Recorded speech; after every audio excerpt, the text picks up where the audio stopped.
You know the stage for Grizzlies-Warriors Game 3, and you know some of the players. But let's refresh. Dylan Brooks out for Game 3 of the Western Conference semifinals. Steven Adams in the mix after exiting COVID-19 protocols. And the third battle between the Memphis Grizzlies and the Golden State Warriors is on.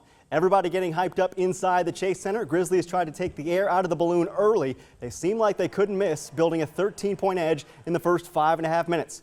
Ja Morant on the kick out to Zaire Williams, the rookie showing out for his Stanford people in the Bay Area. He had 7 in the first half. And then Morant trying to take what they give him.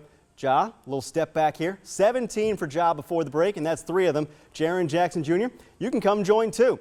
Grizzlies 11 of 23 at the three-point line in the first half alone, but the Warriors did their thing, looking very comfortable at home. Stephen Curry, let me give it up, let me get it back. Here we go. Boom. Three-pointer for Curry with 13 in the first half. Klay Thompson doing work in the post. We saw him do this in the regular season. He didn't take a three-pointer in the first 24 minutes. Strange, but effective. Otto Porter Jr., you probably forgot he was a top 3 pick, didn't you?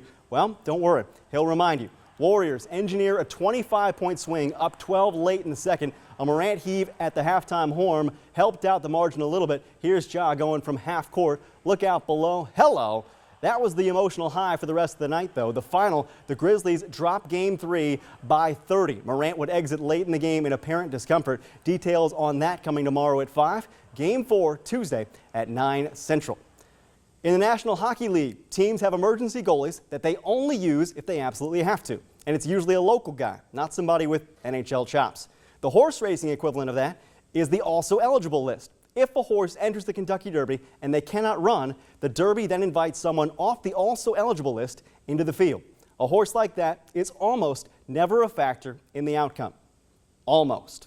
Television history today at the Run for the Roses, and you saw it here on Action News 5. The favorite, Epicenter, 4-1 odds, meaning they think he'd win this race once in every 5 tries. From the also eligible list, we have Rich Strike. He's an 80-1 long shot. Didn't even know he was in the field a day before this race. It's starting to sound like that time the University of Kentucky faced St. Peter's in the NCAA tournament with a head coach making more money than the entire St. Peter's athletics budget.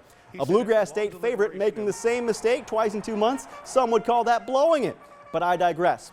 Out of the gate, Epicenter slow to take control. He gives way to Summer Is Tomorrow. Rich Strike sitting in the back row with all the cool kids. He's just glad to be here.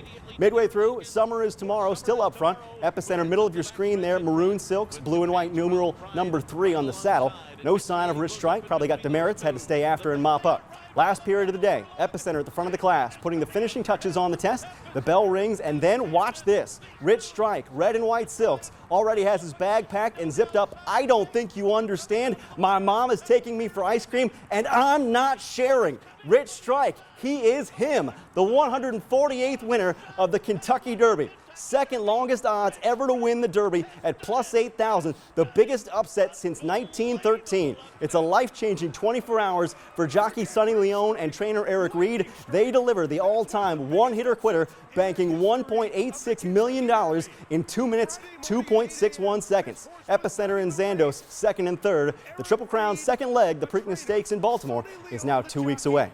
And that's all for sports. We'll be right back.